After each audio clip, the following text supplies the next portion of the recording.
So,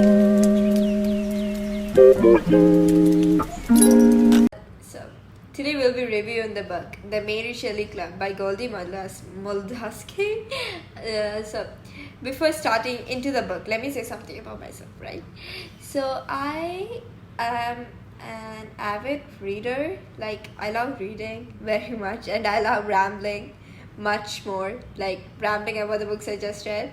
So I was like thinking, I always ramble about the books to my friends, and they kind of like, they like it. So I was thinking, what about I share with you guys? So this, The Mary Shelley Club by Goldie Moldavsky is our book today, and I've just completed it yesterday, and I'm so excited to share it with you guys. Let's begin. So when I first read the title, I thought it was kind of like a middle school book, you know. It kind of like gave me of that vibes, middle school thingy. When I read it, bro, I was literally mind blown. It was kind of like a roller coaster. It was a fast read, and it was just around 400-300 pages. It was a fast read, and it was like the school vibes, high school vibes, and everything. If you're a fan of Karen McManus, you'll of course love it. I'm a huge fan of Karen McManus, so I love this book. And if you're a horror fan, trust me, you will love this, and much more if you are a Mary Shelley fan. So our MC, her name is Rachel. So she had a trauma. So the book begins, the prologue of it begins us on telling what Rachel's trauma was like. The thing on the day that happened when she had a trauma. She lived on Long Island with her mom. It was a silent place, like everyone minded their own business, and got like a really silent, calm, serene place. So Rachel, she was sitting at her desk. She was doing her homework on Nellie Bly, and she was listening to Taylor Swift, but she simply couldn't seem to do it. She was, not because she wasn't interested or something, but she was chatting with her friend, and her friend about her crush, and you know, she was like thinking I should have told her about my crush, you know, that kind of stuff. And that's when she caught sight of someone outside. It wasn't really strange to see someone like walking outside, but it was past 9 p.m. and so like there was no one outside on our street, like on the suburbs, like no one used to go there like outside. And this person was literally, he stopped in front of Rachel's house. He was wearing all black. He kind of looked a little pale, and he was like literally in front of her house. She got a text from her friend, and then like the man was gone, and then she decided to get back to her work. But then she heard another noise. This time it was from downwards. Just heavy and deliberate, like a footstep. She muted the song and she waited a bit. Her heart beating pounding in her chest. She heard it again. Then, this time louder, and she was sure it was a footstep. Someone had stepped on the creaky spot in the hardwood between the couch and table. Mom, is that you? But her mom wasn't supposed to be there that time. She was on a girls' night with her friends having a little fun, and also she just left an hour ago. How was her mom supposed to be like early coming? Like it was just an hour ago, and but she thought, okay, maybe her mom forgot something. Maybe her mom forgot something, so she came back to get it, right? That's what she thought. She might have forgotten something, right? So Rachel clung to this thought. Her heart was still pounding really harder. She entered the living room. The man from outside was standing across her, across the room, all black. He was wearing a white mask. So that was why he looked a little pale.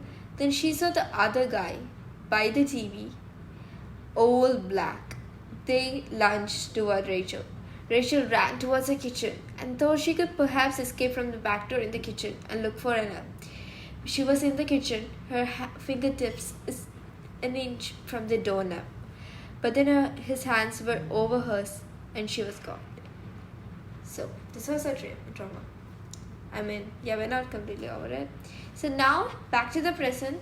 Rachel moved to New York City 3 weeks ago and joined a new school. It was a private school, Manchester Prep High. So she's now in her apartment. She was like in her clothes. She was trying to going to watch The Living Dead and just, chill. So this her friend Sandra came over, and she was trying to take Rachel on a party, but Rachel was not clearly interested in going on a party. After the trauma, she became a more introverted person, and she was now like watching horror movies so that she could just cope up with her trauma. And she was giving out the lame excuses like, my mom and all, it's school now, right? School now, right, mom? The thing was about Rachel was that, the trauma, and she really didn't want to go there. She just literally sunk in the school. Also, she never tried to, she always tried not to draw anyone's attention on her, just be quiet. But Sandra was her only friend. She only had Sandra as her friend. Sandra was kind of like the information box of the school, you could say. Like, whatever you ask to her, she knows it. Like, about whomever, about whom. Like, if you ask to her, she knows the answer. Like, she was kind of like the BBC News of the school. So Sandra befriended her, as according to Rachel, Sandra befriended her because she wanted to know more about Rachel. And she wanted to know all these secrets about Rachel because she couldn't stand seeing a person who she knew clearly nothing about. She felt like that. Anyway, so Rachel's mom wanted her normal daughter back, normal teenager back. So she was like, she was also pressurizing her to go to the party. And Rachel finally gave in, and she went to the party. She decided to go to a party, and she was literally in the sweats. And the party was at an abandoned house at Williamsburg. They walked to the abandoned house. It looked like it was straight out of a 80s urban horror movie. They walked in, and they saw a girl all dressed in black and like gold black, and she was reading a Stephen King's book. She was covering the picture with her hands or something. And so Rachel was like, okay, I found someone who is like cutting to me. I can talk to her. We can become little horror buddies and all this stuff. But she straight out ignored her. Like Sandra tried to like hide her, like waved at her, and then she was like literally straight up ignored her. Her name was Felicity Chu. There were a lot of people in the party, and then Sandra left for a drink. Rachel didn't want to hang out alone being the loner or anything, so she just went upstairs and she decided to hide in the bathroom. She was scrolling through Instagram and searched Matthew Marshall. She was looking through his posts, in fact the latest one, or the last one he had ever posted. She had gone through this page a lot of times. Matthew with his friend in their soccer uniforms, smiling, and she had gone through the comments a lot too. But then she heard a voice, a couple arguing. She got out of the bathroom and went to the door where the noise was coming from. The door swung open. She had enough time to get out of the way when Bram Wilding, the guy's name, stormed out of the room, and she knocked into Lux McRae, his girlfriend. They were the power couples of the school, and they were very popular. You definitely don't want to talk to them, but you know about them. They were that popular. So Rachel's phone slipped out of her hand and it bounced on the carpet floor. Lux thought she was spying on them, and she saw the phone. She saw Matthew's picture, and she said like, watch where you're going instead of stalking Matthew. How was she supposed to know about Rachel wondered. She rushed out of the stairs, went outside, and just outright kissed Bram. He walked away. He was kind of like disgusted. Not disgusted, but kind of like, shocked. He just walked away. And Sandra came and said that there was gonna be a swans. Am I pronouncing it right? Swans? Anyway, so all the kids were at the hall. The lights were off, and the light came only from the center of the circle where some kid was sitting and lighting thick blocks of candles set on the floor. One girl raised her hand and asked like, what kind of meeting? So answers this, a past life one. Said Tara Turner. So Tara's dad was the state's attorney general, and they were called the next Obamas. They were really friendly. Everyone loved them. So someone asked, what is a past life? So on. And then the MC said, it is the one in which a person will look in the mirror and see what their past life was. Everyone's now staring at her. Anyway, so they had this full length mirror which was leaned against the fireplace, and Crazy, the one who just inquired what a past life once was, said she can't see anything. So they were, making fun of her. When Tara said, okay, what if we just forget about the past life stuff and try to communicate with the actual spirit, like the one who used to live here? So now Thayer is going to tell a story about the person or people who lived there before. So this is the story. There was a couple who lived here, Frank and Greta. Typical hipsters. I'm talking about vegan cashew cheese and terrible style, old smelling hipsterville. Until one day, Greta starts to hear a buzzing. And at first she thought it was kind of like a bug got into the kitchen window and it couldn't get out. But it started to become more consistent, and Greta realized the noise was louder. The loudest whenever Frank was home. Anytime they'd be together, she'd heard it. And she asked Frank, like, could you hear any buzzing? And Frank was like, no, I couldn't hear anything. There's nothing like a buzzing here. And some mornings, as he ate his cereal, she'd see a fly crawl over his earlobe, and he wouldn't even be bothered. At night, she couldn't sleep because Frank slept with his mouth open, and anytime she closed her eyes, she imagined the flies pouring out. And Thayer just opened his mouth, being dramatic, letting his jaw drop low, stretching it as far as it would go. He held up the post, staring us down. And then he said, Greta couldn't stand it anymore. One day she took a meat cleaver and swung it right into Frank's neck. She was trying to free the flies, but she just ended up killing Frank. And when Greta saw that there weren't any flies, she offed herself next. And the scariest part of the whole thing is that Frank and Greta were registered Republicans. that was a joke. Yeah. And then it was a week before the neighbors discovered their bodies. Neighbors heard the buzzing all hours of the day and just getting louder and louder. Someone finally called the police, and when they broke down the door, they found flies, hundreds of thousands of them crawling over the house and the bodies. So they were like, okay. Then Lex said, okay, then why should we try to sue us? We should be doing a Ouija board, right? And suddenly, everything started to pound. It was more like a pounding out like a thud, but more like a rumbling. It was so loud, they all started to scream. And then the sound morphed into something else, more like a buzzing. A swarm, like hundreds of flies, were crawling over them. Lex was in a full-blown panic mode. She was screaming, she was shouting, and she felt like bugs were all over her. She was screaming, the bugs, it's over me, like, get it out of me. She was screaming like that. And everyone, it was a horror and commotion, and they saw Lux's, fake hair locks just going down, like she was screaming, she was crying.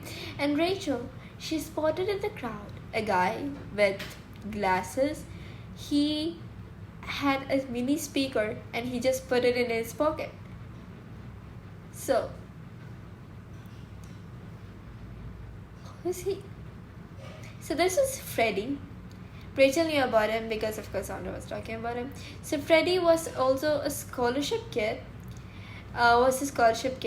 So he was not like the other kids in the school. Everyone who came to Manchester High, they all were, rich people, politicians' kids or attorneys' kids, or very rich people. But Fred was a poor one. He got into a scholarship, and he had this. I want to get this. So Fred, he used to kind of sell papers for, the term papers. helping the rich kids out so he could get some money. That was the main criminal thing or something, or like the bad thing that he did that everyone knew. But she was kind of suspicious right now, and she started laughing. Rachel started laughing out loud, and everyone just looked at her like, girl, what's going on? Everyone just like looked at her, and they thought Rachel played a prank on Lux. So the next day, everything was bad. She went to school, and everyone was like gazing at her. Everyone was like looking at her, this is the girl who played a prank and pulled up a prank on Lux. And yeah, so everyone's like on the thing, and she learned new stuff about Bram from Sandra. Now, the only thing that is in Rachel's mind is about Freddy. Like, Freddy, why is he in it? Is he the one who planned this? Because there is no hell way sure there's gonna be like ghosts or spirits over them. Like, who is Freddy and what is his deal behind this? So she started stalking him. She searched Freddy on Instagram. She just then saw his Twitter account, and she saw that he was gonna watch The Evil Dead Rise at the theater, and she was okay. She was this is after school, right? She was like, okay, I'm gonna then stalk Freddy, and just confront him and ask him about what's going on, like why is he in it. So she went to the theater at night to watch Evil Dead Rise, and she saw Freddy. There was no one from their school, and Freddy just sat next to her with his popcorn, and they just watched the movies. They both never blinked. They both was never scared, and the people around them were like literally dramatic. They were all, like so scared about the movie, and they were like literally standing and sitting and enjoying the movie. And after the movie, they had a little. Rachel was scared. After the movie, she need to talk with Fred, right? She was scared, like, how am I supposed to comfort him? Like, how am I otherwise her plan is failed. She need to talk to him. How am I supposed to tell him, like, I was talking to you?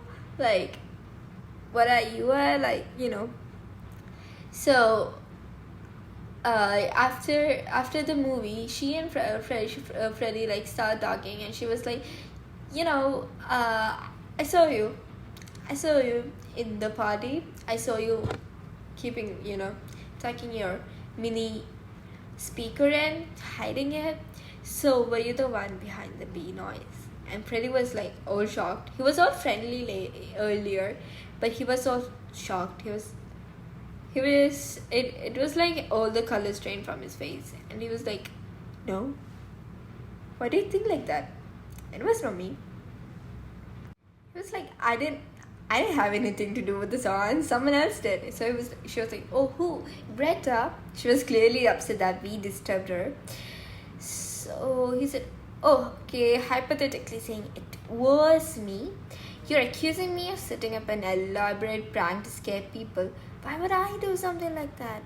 Because you don't like those people, Rachel said.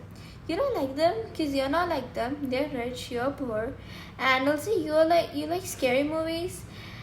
And yeah, and maybe you've seen it all before, and none of it really frightens you anymore. It was a lot. Freddy was like someone like, someone who had her great interest, and she didn't really want to like pop the bubble and just turn this talk into a disaster.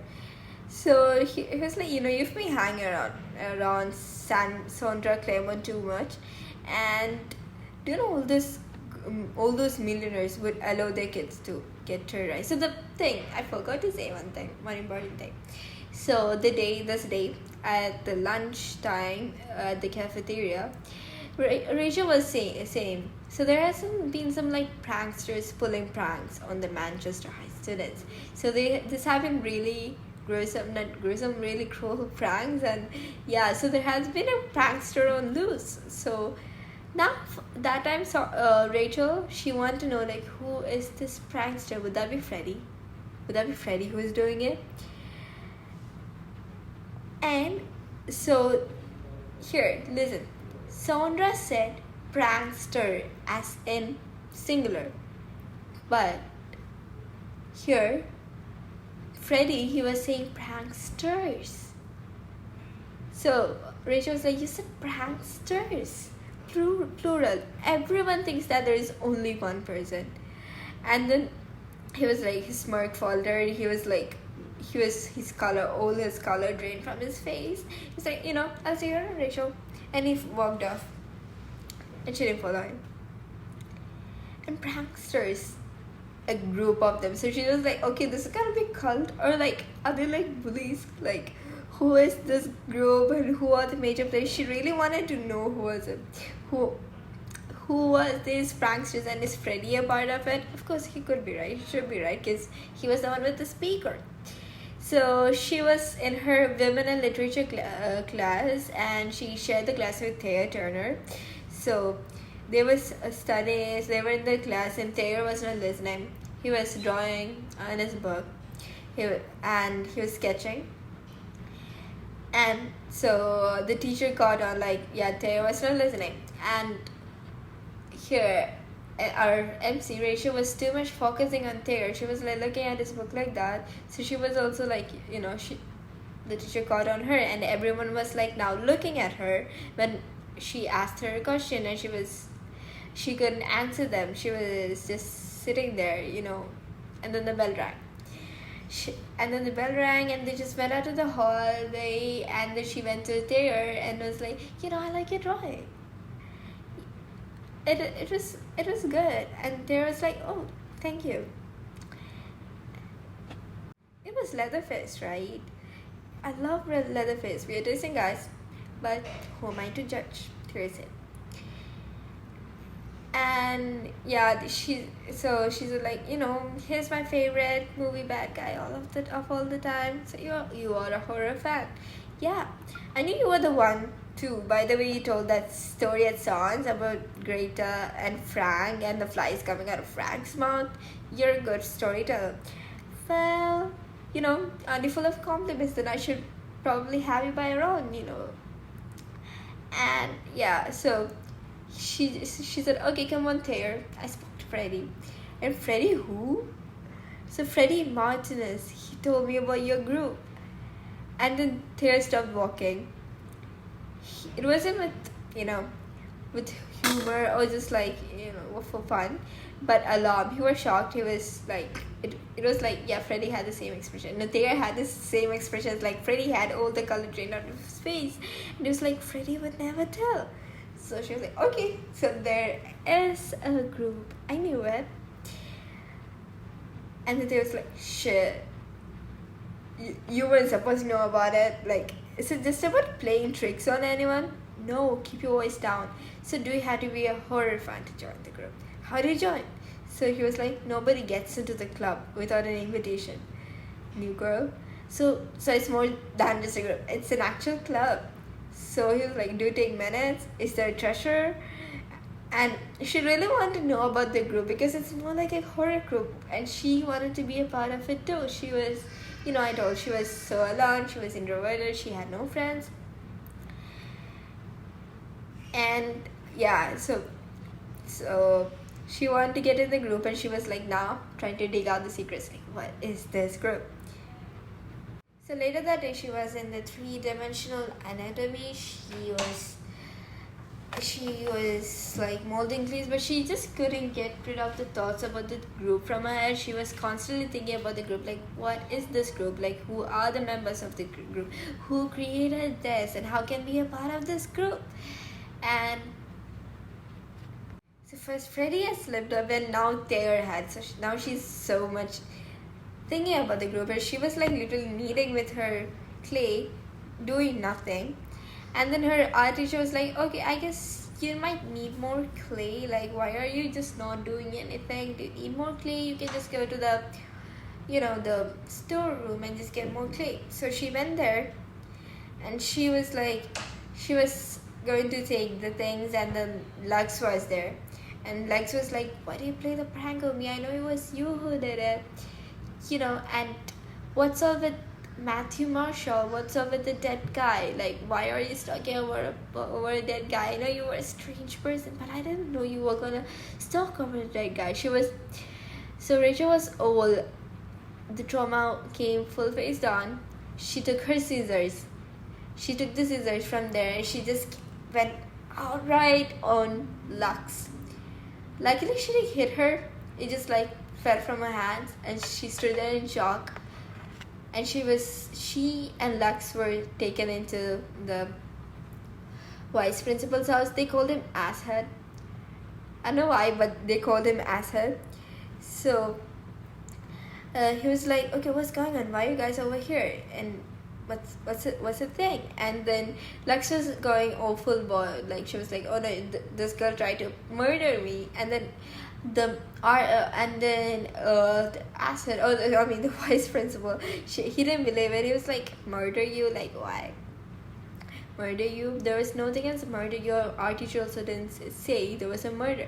And then she was like, she tried to play a prank on me. She played a prank on me at the party. And Rachel was like, it happened off school grounds. Like, you can't arrest me or something over that. It happened off school grounds. So you're admitting that you were the one who played the prank on me? She was like, yeah. She just said yes. And of course it wasn't her. It was the club. The group, whatever. And so he just dismissed Lux. And he was with Rachel. And he was like, we know about your trauma. We know your mom had told us. So her mom was working here, as I told before, as the history teacher. American history teacher for 10th and 9th grades. So, we know about it. You'll get help from us and all this stuff. And then she went. And then now she got a new name. The one who tried to murder Lux McRae. So there were TikToks around. She scrolled through TikTok and she could see people making memes about her, making fun of her and all this stuff. She was all like, okay, a new thing. Again. So the next day was the worst day ever. So when she came in, whenever she entered a room, either they would like start talking about her or they just like all go silent. Everyone was like glaring at her. It was like, oh yeah, she was the one who tried to murder Lux McRae, right? So she had this women and literature class, and she came to the class early. She just sat her on the corner, and everyone who came in was like, looking at her. And there was only one seat left near her. That was the only vacancy. Even Thayer, he was like, he didn't even notice. He didn't even care about her. Like, they literally had a legit conversation the day before, but he didn't care. He just came and he was like, he took his seat and sat. And then Bram came. Bram was looking all around the room, looking for vacancies, and he saw the one near her. He was like, he was kind of disgusted or something. He wasn't interested in her, probably. So he just went near her, just sat there and just started staring ahead, like, onto the class. He didn't even turn, he didn't even speak, not about the incident that happened at the party. He never spoke. And they got a term paper. It was about female writers and their male protagonists. And so the teacher was like, you guys can partner up with the one sitting next to you. So now she and Bram are partners, and Bram never spoke about it. He didn't even retaliate or he didn't even argue. He just like sitting there. He was like, I don't care, I don't give anything. I was just like, I don't care. And at the end of the class, he said, okay, you know what, I'll do the stuff. You don't have to worry. Like, you don't have to worry. I'll do the writing. Yeah, I'll just complete it and turn it in. She was like, so, but we had to write together. It was like, I'll write it. And at the lunch break, everyone was staring at her. At the cafeteria, that was like, everyone was staring at her. They called her the arts and supplies, arts and crafts murderer and everything. They were like, you murdered Lux McRae. And she was like, no, I didn't kill her. And they were like, but you didn't kill her, but you killed herself, her view or something. You just killed her, hypothetically, like, you just killed her. and she was so ashamed, she was so sad, she was thinking like what would Sandra think of her now, because Sandra was the only one who hung around her, she was the only friend that she had, and if Sandra was also gone, then there was no one else for her. So she just sat in the corner near the trash bin so that she would never draw any attention towards her. She just sat there and she was trying to eat and tease. Then Sandra came nearby and she was like, oh, Sandra, you can just go, you don't have to sit next to me, you can go. I don't care. You can go. And Sandra was like, what are you talking? How can you say that? Like, I'm hurt. I know that you didn't pull the prank on Lux, because obviously I was the one who dragged you to the party. You never knew such a party existed. You never knew anything. You were not even interested on the party. Then how would you pull a prank on Lux McRae over there? You were the one. And we all know that Lux is a bit delusional or dramatic, and she just made up that you tried to kill her. Like, you might have had the scissors in your hand, but you didn't kill her. You didn't try to kill her. We know that. And she was like, Sandra, this is kind of probably bad for you. But like, people are looking at me. Like, people, she didn't want Sandra to be in a bad situation as well. So she was like, you know what? I'll just go. She went out of the cafeteria. And then she walked to this the Central Park, which was across the street. That's where she used to go when she went to down. Like, she went some peace of mind. She felt someone was behind her. It was Freddie. So Freddie was like, we can eat hot dogs, and he ordered hot dogs for her and paid for her hot dogs, and they were like having a little small conversation.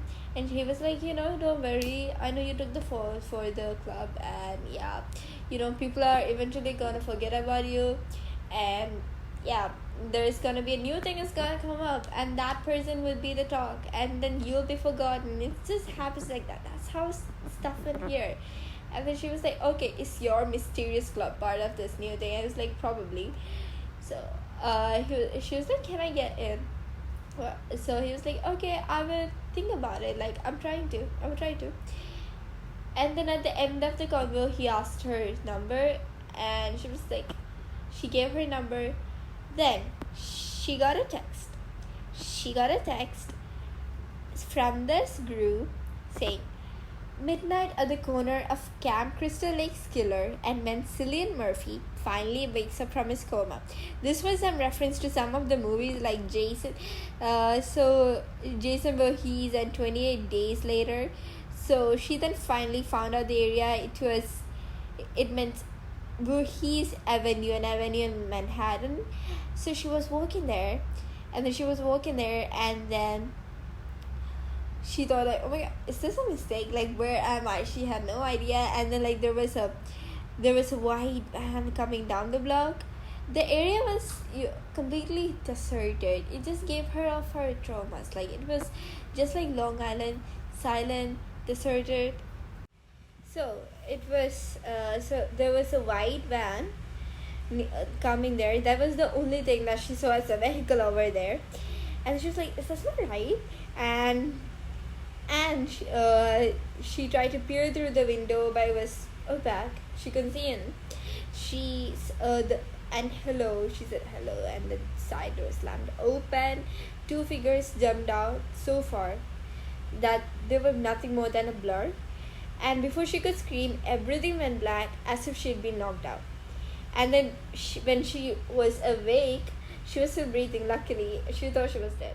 And then but there was a hood above her face that had been pulled over her face. She began yelling, and she was trying to get rid of the hood off, and then someone yanked her arms down, and she kicked her boots through the wide open air, and she was like shouting, yelling, and she could see anything. And she was thinking about the day the incident day, the trauma. She thought she was reliving it.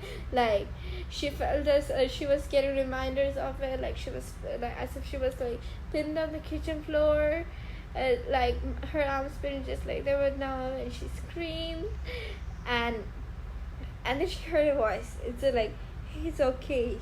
It's okay. Everything's gonna be fine. And she was like, Freddie? Like, what? He was someone who abducted me, but he was like, I'm sorry, Rachel. Like, can we just stop here? He was like, he pulled over. And then there was someone in the front. He was like, no stopping. This is how we do things. And then there was a girl in the car. She's in the van. She said, okay, if she scares this easy, then maybe we should let her go. You know, this girl's not for it. Like, if she gets easy, then we should let her go. And she was like, no, I'm not gonna get scared. I'm not gonna get scared. I'm fine. And Freddie was comforting her. We're almost there. And they reached. And when they reached and when they entered a house or something. And then when she just took off her hood, there was a wall in front of her.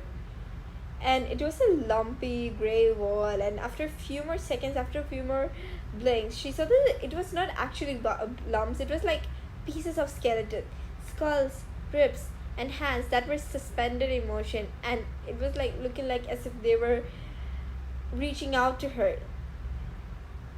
And Freddie was like, easy. He was the only one, to be honest, to actually care that she was there. And then she saw the people in the club, lThe, and then the girl that she remembered from the abandoned house party. Remember I said that there was this girl who was dressed all gold black, and she was reading Stephen King's book. And then when Sandra just waited on her, she was like, she didn't care. So her, Felicity Chu, and also Bram Wilding, the jock. Bram Wilding, the Lux Macri, dating her term paper partner, Bram Wilding. Like, okay, what's with this odd group? First of all, she thought, like, what's with this odd group? That we have Freddie, the nerd. I guess I'll call him Fred at times because Freddie is hard. Anyway, Freddie. Then we have lThe. Of course, she knew Freddie and lThe were acquainted, and then we have Felicity Chu, the goat girl, and then we have him, Bram Wilding, the jock. Like, what is with this combination? Why are they together? They never were acquainted in the school. They never talked to each other. Or maybe Bram and lThe did, but they never actually seemed like friends or someone who actually belonged to her. And what's deal with Bram? Like, she never thought Bram was into these kind of crazy stuff, but like, no one actually tried to talk to her, like, in the club. Like, Felicity was not happy that she was here. She was like, oh my god, she didn't like her. And then like, lThe was the only one who was really welcoming. He's like, so you like scary movies? And he was like asking what kind she liked. And then he was like, you're probably asking yourself, like, why lThe is the only one who's caring about this. And it was like, he came dressed up, alright? Who came dressed up for this momentous occasion. And it was like,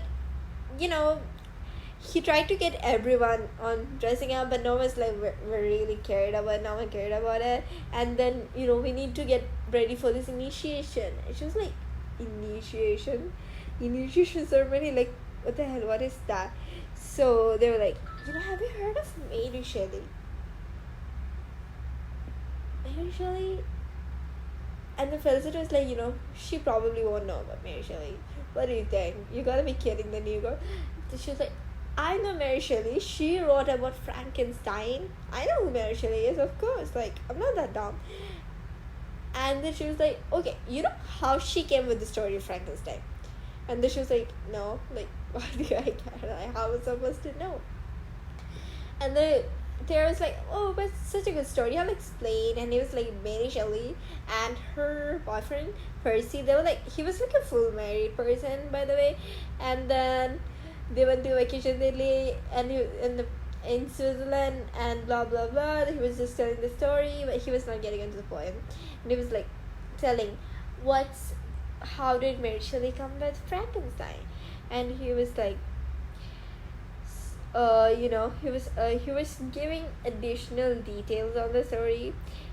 Anyway, so they just wanted to create like the scariest story ever. And so it was like, he said Lord Byron was kind of like a boring part of their life, and Lord Byron was like, let's see who can come up with the scariest stories ever. And then Mary Shelley came up with the scariest stories ever, and he thought like he would win, but Mary Shelley won, and that was Frankenstein. And that's where we get our name, the Mary Shelley Club. So the club's name is the Mary Shelley Club. You guys obviously guessed it. Yeah, you guys obviously know that's the name of our book, the Mary Shelley Club. So you guys are Frankenstein fan? She asked. Not just Frankenstein, horror. So what do you guys do in this club? Like, what do you do? And she was still wondering like, what's with Bram? Like, why it's with this old people? Like, why is Bram here? Like, what's the reason? So they're like, we create scary stories. And she was like, okay, that's how we say pranks.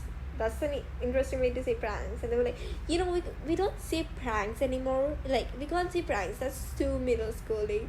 That's how like kids say. We don't say pranks. We say scary stories. Anyway, so they were like, okay, then we can do the initiation. And they were explaining her the rules, and like how they used to play games. So the games is basically a person, they have to choose some other person, it should not be a member of this group, it should be someone else, and then they have to scare them, like they have to make them scream. So for that they create some prank like thing. Of course we can't say pranks because they think it's mid school things, so they don't say pranks, they say scary stories. And so they had to create a scenario, like kind of make them scared, just make them scream. So that is the thing, and that is their game. So she was like, she wanted to know about the game. They were like, we can't say about the games. So now they haven't told her about the games, what the game is. They're like, we can't say about the games. You have to do the initiation. So in that initiation, there was a game, and they were like, Bram demanded her, like, tell us what your greatest fear is. And she was like, okay, I'm scared of spiders. And he was like, oh, so funny. Just tell us what your actual greatest fear is. She was thinking, and she was like, okay, should I say this? It is actually about her trauma. And she was like, should I say this? How can I say this to a bunch of group people whom she can't even trust? And like they're like literally playing scary games on other people. Like, how am I supposed to trust them? And then he was like, she said, oh, I'm always afraid of myself. I feel like I'm a monster. And Tara's like, why do you feel like that? I don't know. I feel like normal. But if I'm capable of doing really bad things, that is the real me. So Felicity was like, tell them about Matthew Marshall. How do you know about that? We know everything. Those records are, she was like, those records are sealed, like about my trauma. I'm a minor. Like, how are you guys supposed to know about it? So there's like, my dad's a state attorney, so it was not hard to find out about it. So she was like, okay, I was like, Freddie was really convinced. Freddie was really trying to calm her down. He was the like best thing she could ever get. He was like, you don't have to tell us if you don't want to, but we can't let you know anything. We can't let him unless we know about it. But you don't have to tell us. He was really calm. He was the only one who actually cared for emotions or something in that whole thing. And she was like, okay then, I'll just say it. She started talking about her trauma. She said last year her house got broken down when she was at home, and then a guy with mask chased after her. He attacked her in the kitchen. His name was Matthew Marshall. So viewers, the person who she was always looking at Instagram. You guys probably guessed it, I know. So that person was Matthew Marshall. That was the person who came to her house that day on the trauma day, like the man in the black outfit, full black, the one who lunged at her at the kitchen scene. So that is Matthew Marshall. So she tried to fight him off, but he grabbed me. He was strong. We both fell. He pinned me to the floor, and I just remembered how cold the tide was. I was kicking my legs and fighting as hard as I could, but he had a knife. I fought it to the point away from me. We both fought. He slipped, and the knife landed him, and he died. So she apparently killed him, and she feels like she is capable of doing that. She feels like she's a monster, even though it was self-defense. But she says later, she was like, it was self-defense, but I was not supposed to kill him, right? It means I'm a monster, right? And she had studied everything about him. Like, she had searched him up everywhere she could, tried to learn more about him, just kind of being obsessed about his information, because this person, she took his life. But it was like, we can't blame her. She didn't even plan to. It was just self-defense. He literally barged into her house. What was she supposed to do? And she was like, he was just a senior in high school. He'd been accepted to Brown. He was a middle child with 2 sisters. He was on the soccer team. His girlfriend's name was Allie. His favorite food was peanut butter and jelly sandwiches. And he loved anime. He loved books by James Patterson. And she was like, it was self-defense. I don't know what to do. Like, and Freddie was so soft with her, calming. He was trying to console her. He was like, thank you for sharing. We accept if you have it. She was like, yeah, okay. So I'm here. So she got in the group, and they're right now in Coney Island, and Freddie and her have a really nice talk, and Freddie was like, I'm sorry that happened to you and all this stuff. She's not going to Mary Shelley Club, guys. She is not in Mary Shelley Club officially, but the thing is that this club has a lot of rules. The rule number 1 is that, which will come later. So anyway, so when she went to school the next day, no one really cared about her. It was like just like usual. No one talked to her. Not Bram, not Freddie, not Thayer, not Felicity. Of course, Felicity and Bram won't talk to her, but like she never talked to Freddie and Thayer. And she was in the club. Her main focus is the game. Like, what is the game? So she had no idea when the game would begin, and then she was trying to talk with them, and then they never cared. Like, they were like, we can't share anything, like we can't say anything. So Thayer's fear test is in 2 days.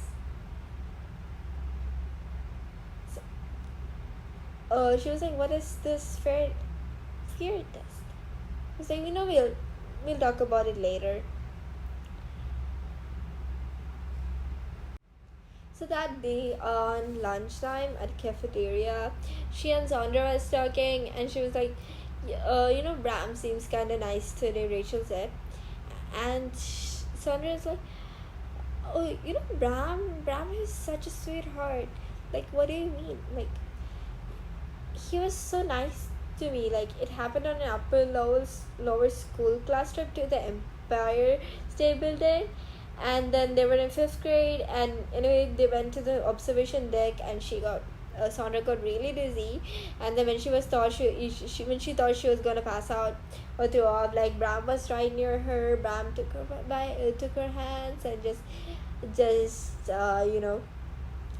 he just took her hands. He took her to a quiet corner and just told her to look at him and keep breathing, and she was like, he was so composed and mature even back then, and she actually adored Bram. She thought Bram was such a sweetheart and everything. Now Rachel wanted to know about every single person. She was like, what do you know about Felicity Jr.? She was like, Felicity, she's freaky. She's like this gold girl. What do you want to know about her? And she's now like trying to get information about all of them. And she's like, Felicity is kind of, she's like, girl, she's creepy. She has crushes Stephen King, and they're like, crushes Stephen King? What? They were having this nice conversation, and Rachel really felt so alert, so sad that she is not completely truthful with Sandra. Like, she's not talking to her about the club. Like, she was the only actual friend of hers, and why isn't she talking to her? And then she got a message saying that, this is the place we had to meet up here. It was from Freddie. So the club's meeting occurs at Bram's house. It always happens at Bram's house, where they just go and eat. They just go and see movies or anything.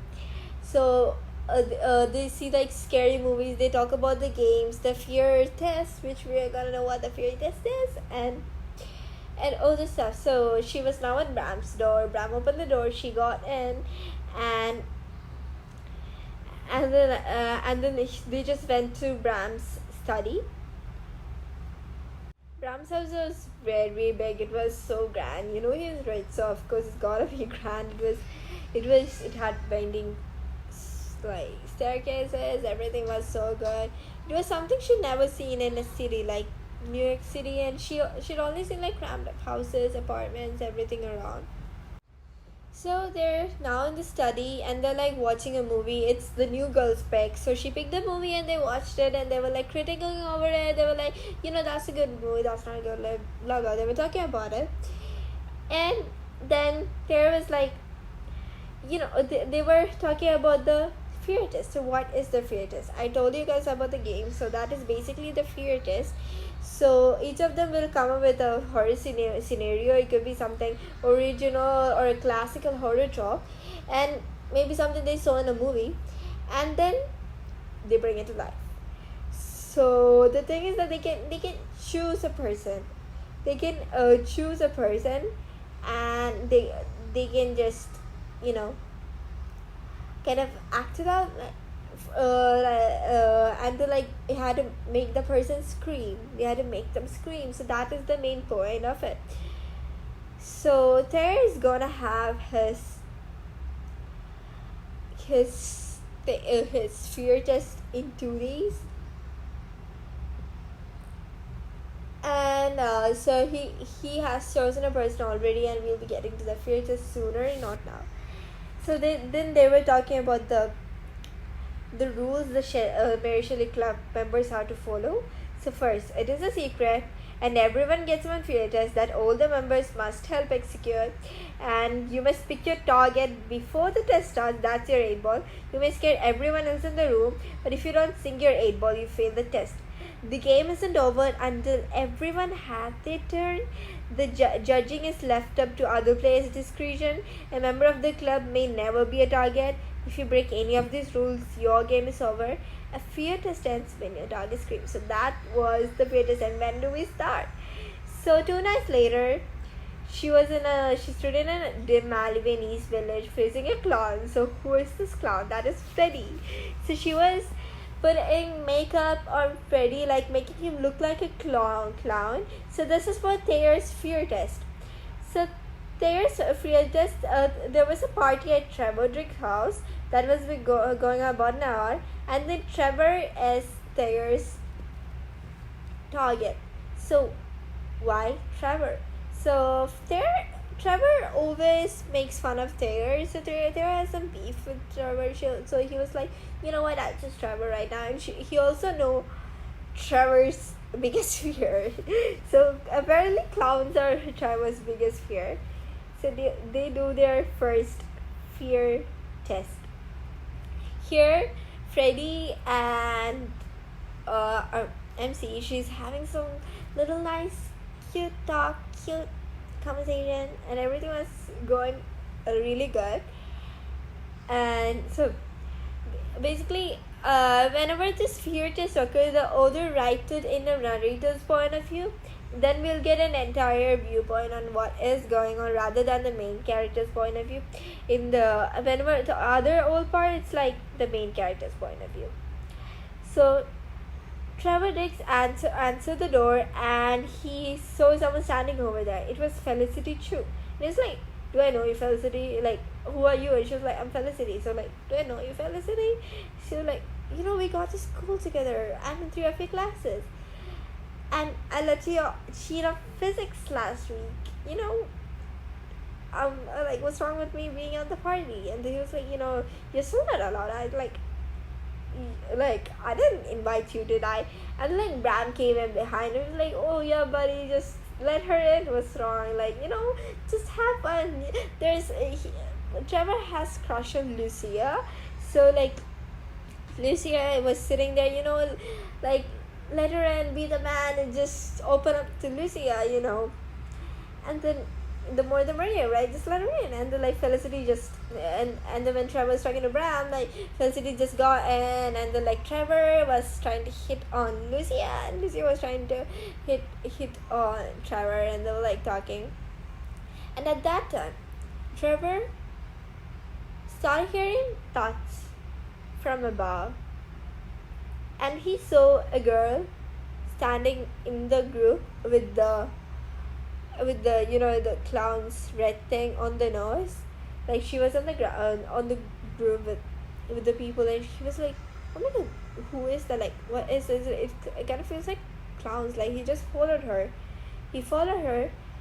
and he was like, oh, okay. So he took her this thing off, and he's like, okay, so you are the one who pulled the prank on Lux McRae, right? She was like, what? And she just ran off. And so he was like, get out of my house. And she was like, gladly, and she just get out of the house. But he felt something strange. He was like, there's something weird, like he saw a weird looking balloon animal on the table, and then like this girl was there, and then now she went down, and she was there, and then he saw on the other side a clown, a frizzy blue wig, a painted ring, and his finger hovering over the doorbell. He was even holding the balloons, and he said, "Birthday, Graham." The clown giggled, and then like Trevor screamed, and he just says, like, he slammed the door. He hated clowns, and the reason was that when Trevor was a kid, he his parents, when on his 7th birthday, his parents made him sit on a clown's lap and take pictures. He accidentally peed on the clown, and the guy was literally cursing. He was cursing at this kid. He was like, oh, this kid just peed on me. And after seeing that, he was too scared. And apparently Tara has seen the scene. Tara was at the birthday party. So after that, he know, like, Trevor hates or is scared of clowns. So he was like, okay, I don't think this, like, what's going on? Like, a clown? I didn't even invite that girl, and she's here, and like this clown is there. Like, what the hell is going on? And what is the balloon animal? He was like, okay, this is just delusions. I'll just go to the couch.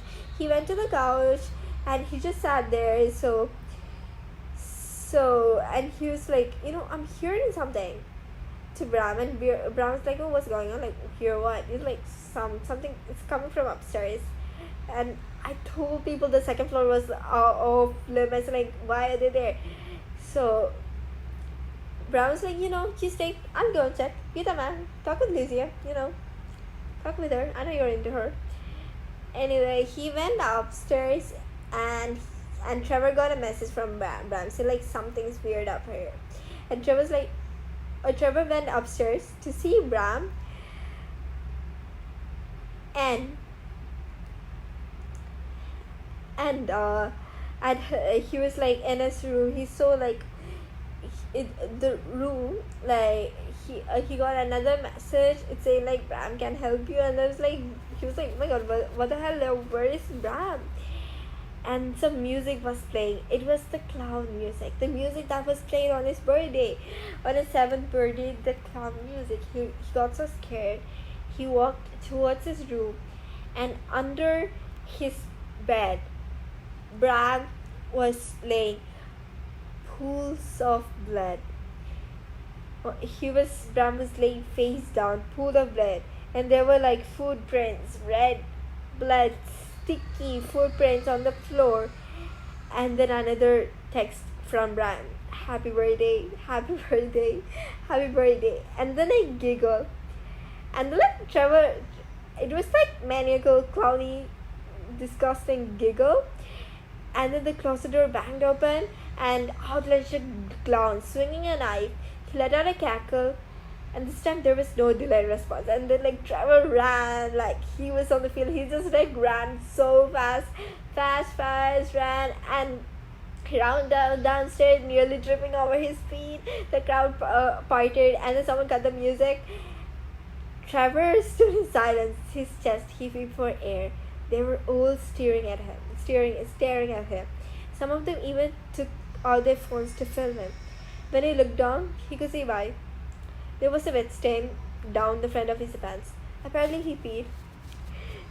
So now our people, our Mary Shelley Club, they ran and they reached their rendezvous place, and then the point, and they all were like laughing. And then like everyone was like out of their breath, and Bram was like full in blood. And at that moment, Rachel thought like, yeah, we did something bad. We made fun of someone, but this is how it is. This is maybe where I belong. Maybe this is what Sondra meant by, people who had same interests as me, like who like horror stuff, and I do like horror stuff. She felt like she belonged somewhere finally. She thought that if she was a monster, then so was everyone in the club, and that they all could be monsters together. So the next day, when they came to school, Trevor was not there at the school. Like Trevor stayed at home, but his friends were like, it's not pee. He didn't pee on the pants. It might be something. It might be sweat. It might be something. Maybe shadow. Like he didn't pee. His friends were there for him, and even like Bram was like. Bram was also Trevor's friend, and Bram was like, Bram and Lexa were his friend, but they were like, he didn't pee probably. They were like standing up for him, of course. It was fake. He was the one who made all this stuff, and then he handed over his favorite Mary Shelley biography, but Rachel, and was like, this might be, this might help you with the homework. We can do this. Rachel completely changed. She was now smiling. She was happy finally. Like it wasn't something. It was not her old self. Like she was more in the present. Her mom also noticed the changes. She was like, she said to her mom, like, she got in a club, and I was like, what club? She was like, it's a secret knitting club, mom. And so please forget I said anything, and her mom was like doing about travel drugs, and she was like, yeah, why? I feel so bad about the boy, like the prank, like he peed, like, and all this stuff. Yeah, I heard that too. I think he just drank too much. Okay, it's not one of the social media channels, like for the YouTube. She was like, no, mom, definitely not. Like, she felt bad here. She was like, okay, maybe I did something bad for someone, but it still sounded fun for her. The Mary Shelley Club meetings became more frequent. Rachel felt that yeah, she is being included somewhere. She got some one group she wanted to be in, and she felt so happy that there were people who had the same interests as her, someone she could talk to, and all the stuff. She and Freddie got closer over time, and now she's at Bram's dining room. They were doing their term paper project, and they were doing it, and then they were talking to each other, and Bram and she was bickering about to include a character or not, and he was like and that at that time she was kind of annoyed with Bram. She started texting Freddie. She was like, is Bram even human? And then Bram just saw the text. He was like, I'm half vampire, and he's like, you and Freddie seem close, and she was like, we're not close. So he said like, you sure that's a good idea? Like, you should not trust Freddie. She's like, Freddie's been nothing but nice to me since I met him, and you've been a dick. And he was like, I'm just saying it's not healthy. All your downtime, all your friendships, all your relationships, they all should not revolve around Mary Shelley Club. And also like, Freddie's not someone you could trust of. So he was like, you don't have any other friends? And she was like, I do have friends. I have Sandra. It was like, only Sandra. And about that incident that took place, you should be really careful on whom to trust. And she was like, you don't have to dictate me about my life. It's mine, and I know how to take care of it. And yeah, so she revealed to him that there were actually two people who were there in the house, and you only said to us one. She was like, I forgot about it. And she was shocked. She was like, why did you make me remember of my attack, like my trauma right here? And he was like, I'm sorry.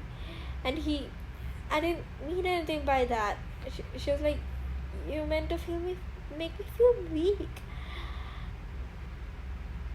And he just took her hands and like, my intention was not made to make you feel weak. It was exactly the opposite. And then her eyes were wet with tears. She was looking at Bram, not until Lux spoke. She was like, what is this? What's going on? Why are you with my boyfriend? Like, what are you doing in my home? And Bram said, we were working on a school project. And she was like, you never talked to me about a school project with her. And I didn't feel it was worth mentioning. Anyway, so Rachel was like, okay, this is the correct moment to go. She was like, okay, see you guys tomorrow in school, to particularly to nobody. And they just like, she left. Now she's having a part-time at a theater.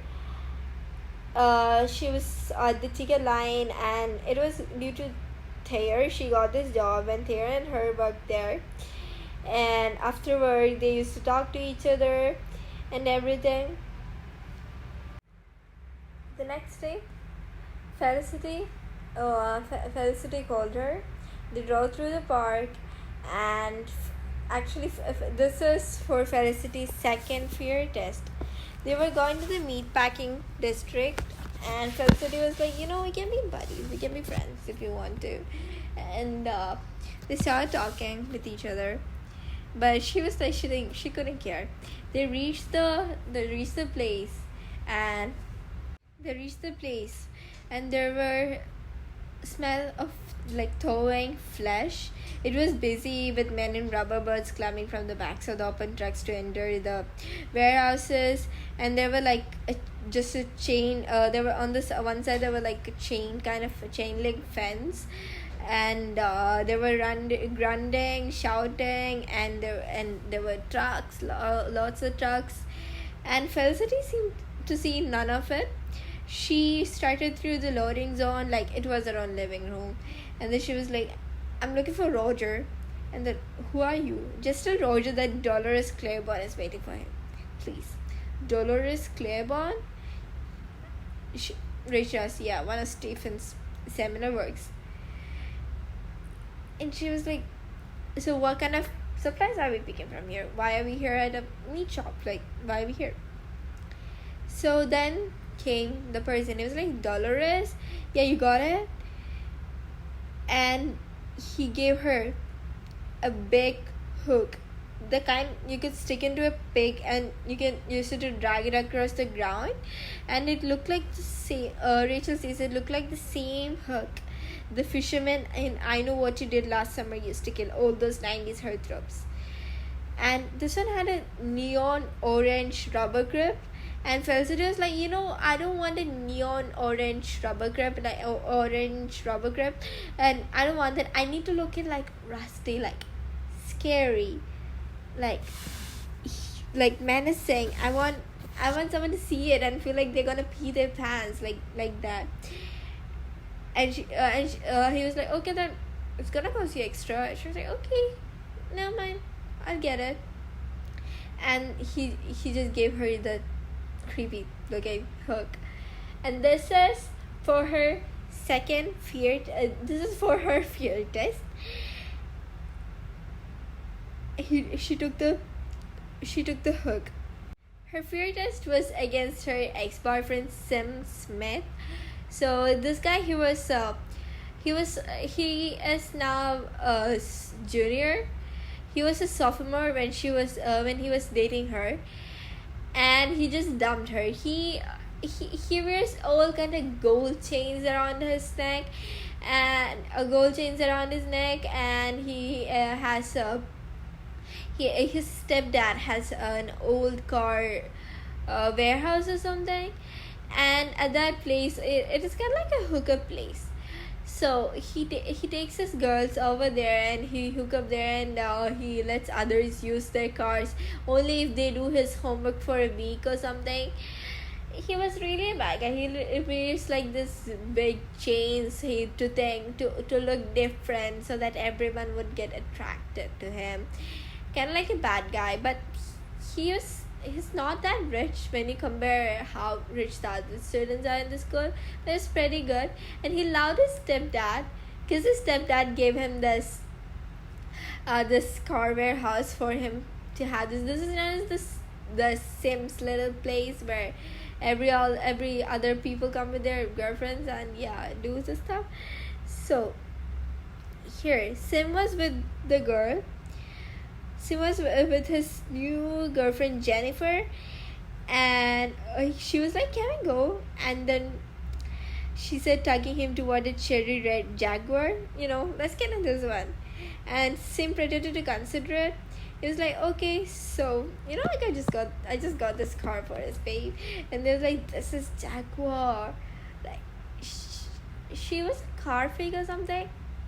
Anyway, so they just got in the car, and that's when Sim heard this thuds, like as if someone was walking above them on the car. He heard the noise. He was like, Jennifer, I guess something's going on. She was like, oh, what the hell? I don't hear anything.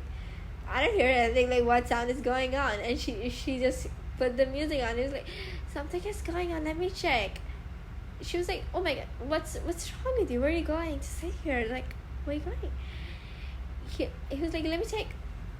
He was like, you didn't hear it? Like, seriously, like, you didn't hear the sound? He was like, no, all I hear is my dad telling me that maybe I shouldn't be in a car with a guy who's making excuses not to make out with me. Like, he was like, no, but I heard something. It was like, you want to hear something so bad. Okay, fine. And then she put on the music, and they were like making out, and that time he screamed. He heard something. Like, Sim decided he was not going to sit in the car anymore longer, and he was scared. He heard the voice again on the roof, again louder, and the car shook. And then Jennifer was like, was that you?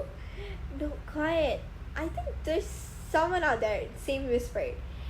And he was waiting for the next voice, and the undeniable sound of shoes hitting metal, and the roof dipped slightly, let out a low groan. Boom. Sim jumped, But it was only Jennifer. She was like giggling. She was making fun of him. She was like, he was like, why would you say boo right now? Like, why would you choose this moment of old time to say boo? And it's like, okay, you don't want to be my boo. I get it. Gosh. What about sweetie? Sugar babe. Are we getting screwed? Jennifer's actually having fun over here, but here, the guy, Sam, he was literally freaking nuts. He was freaking so much. And then he jumped again, and he heard it tap on the window. But it wasn't like the dull sound of a knuckle on glass. This was like sharp, but like metal is hitting on the glass. And there was this black hoodie. It was holding a big hook. The hook from the meat market, like the hook that Felicity bought. He cursed. He kicked the door open, slamming into the black hoodie, and then he ran. He ran, ignoring the sound of Jennifer calling after him. He was like starting to jump on the cars. He was like running through the cars, and then he was like, in relief, there were only 2 cars away, and he'll be there soon. But he stumbled back. And he saw the black hoodie. Like, how had he gotten there soon? Like now this, but now this black hoodie dude, like, he just popped out of nowhere, looking even bigger than before. He was so close that Sim could never now see his face. White, stoic scars. It was a rubber mask.